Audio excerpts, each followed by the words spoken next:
parity on board, gender, race, and ethnicity on 50 prominent Massachusetts public boards and commissions. Next slide, please. So what's happened since 2019? We had among chief executives, so we took these 50 boards and commissions that, speaking to a number of you all, a number of the legislators said, these are the ones that are very prominent, the people that are trying to get on. So we said, let's take a look and see where they were in 2019 and now where they are today. So among the chief executives of each of these, some are called executive directors, some are even called commissioner, there were 13 transitions. So there are 50 boards, but there were actually 41 positions, CEO or executive director positions, and there were 13 transitions, which is a lot of opportunity. So we had 13 opportunities to add women, and particularly women of color and men of color, of course. So with these 13 transitions, 6 out of 13 were women, 3 were men of color, but there were no women of color. So that was a really missed opportunity in my mind, and a disappointment that we weren't able in those 13 transitions to find any women of color to fill those positions. There wasn't net a huge increase in women because some of the transitions, women were leaving positions. So the number of women increased from 9 to 10. And as we said, the women of color stayed flat. Of the woman of color, the one is Black, and we think it's really important for us to have disaggregated data on women of color, so you know Black, Asian. So that's something that we're going to continue to push for.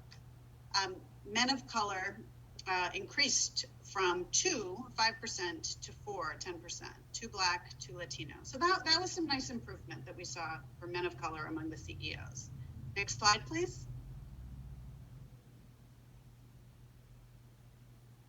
So let's look at board chair transitions. So once again, how many opportunities did we have to diversify these board chair positions? We had 11 opportunities. 7 out of 11 were women. That is great, right? We're making ground towards parity. 1 man of color. Once again, no women of color among those board transitions. So this was a real moment that we actually say that there was intentionality clearly on behalf of the Baker administration, and I want to give a big shout out to the Baker administration because it worked. Women increased from 17 of 50 board chairs to 22. That's a significant increase. That is something that's substantive. So we went from 34% to 44%, but as I said, we really now got to use that same intentionality to make sure that women of color are increasing. The current women of color, their board chairs, there are 3, 1 Asian and 2 Latina. In terms of board chairs, men of color stayed flat from 2019 to 2021. Next slide, please. So the findings, the good and the bad. There was progress for white women, as I just mentioned, 34 to 44%. Progress for men of color as chief executives, 5 to 10%, but no progress for women of color. And I just want to have us all absorb that for a minute. This is really consistent with our other studies. White women are making progress. You know, when institutions turn towards intentionality, they are able to do it, but it's harder to. They have a harder time really. They find white women, they find men of color, but they just aren't casting a wide enough net. They're not focusing enough on women of color. So we are, in our work, that's sort of our laser beam. I think that has to be the laser beam for this work. Next slide, please. So we also, there weren't a lot of big gains on the actual, among board members, getting boards, of the 50 boards, how many reached gender parity. So in 2019, 16 of the 50 boards had 50% or more women on them, 32%. And in 2021, you see it in the pink slide, it went from 16 to 18 out of 50. So we have some work to do.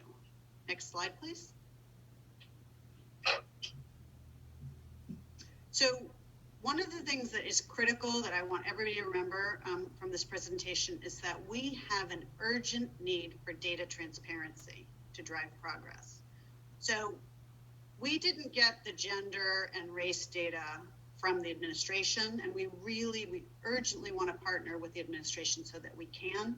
We actually had to do it on our own. We had to look up photos, look up pronouns, and that limited our ability, and we weren't able to find race and ethnicity data for the board members themselves. We just found it for the board chairs and the CEOs. So that is absolutely critical, and that's something that the administration could put in effect right now. You don't need legislation for that to happen. I do want to mention that this bill does call for that. It calls for demographic data provided by all board and commission applicants. So anybody who applies, they would have the option to self-identify and give us their demographic data, ethnicity, race, gender, and sexual orientation. And then you would also get the data from all of those that are appointed. And remember, this is aggregated data, so nobody's privacy would be pierced by doing this. So again, I really want to call to the attention that this is something we could do tomorrow. Next slide. And I'm not going to go through these, but this slide and the next two that follow just list these 50 commissions so that if anybody wants a copy of the slide deck, you'll have it. So my 3 takeaways that I ask for all of you to keep with you are that number 1, intentionality works. It worked. Thank you to the Baker administration for your intentionality in the last 2 years. Now let's take it. Point number 2, didn't see progress for women of color. So let's make sure that that's our laser beam focus. And number 3, let's get the data. Let's get the data so we can actually see within the boards themselves. I bet there's some progress to be had. Thank you so much.